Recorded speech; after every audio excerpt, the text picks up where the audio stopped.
Want to become smart? Just start with salam. আচ্ছা, high এটা কি কোনো মুসলমানের সংস্কৃতি বলো তো? এটা কি কোনো মুসলমান হাই বলতে পারে প্রথমে? নেভার। এবং এই জন্য বেশি বেশি দরকার সালামের প্রচলন। তোমরা কি সবাইকে সালাম দাও বলো তো? আজকে দিকে আমরা শপথ করতে পারি সকল ফ্রেন্ডদেরকে আমরা দেখলে প্রথম যে কথাটি হবে তা হলো সালাম। রাসূল সাল্লাল্লাহু আলাইহি ওয়াসাল্লাম বললেন যে তোমরা ইবদাউ বিস সালাম, তোমরা শুরু করো কি দিয়ে? সালাম দিয়ে। দেখলে হ্যাঁ, কেমন আছো বন্ধু এটা বলবো নাকি আসসালামু আলাইকুম? কি বলবো বলো তো? Want to become smart? Just start with salam. আচ্ছা, হাই এটা কি কোনো মুসলমানের সংস্কৃতি বলো তো? এটা কি কোনো মুসলমান হাই বলতে পারে প্রথমে?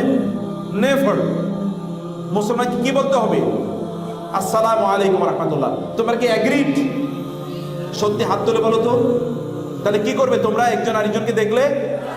আচ্ছা, বাসায় ঢোকার পরে প্রথম সালাম দিয়ে তোমরা বাসায় ঢোকে এরকম কয়জন আছো বলো? মাশাআল্লাহ, হাত কম দেখছি কিন্তু তারপরে হাত আছে। বাসায় ঢোকার আগে আচ্ছা আসসালামু আলাইকুমের অর্থ কি? আপনার উপর শান্তি বর্ষিত। তোমার বাবা মার চেয়ে আর কার জন্য তুমি বেশি কল্যাণকামী হবে বলো তো? তোমার বাবা মার চেয়ে কার জন্য তুমি অনেক বেশি কল্যাণকামী হবে?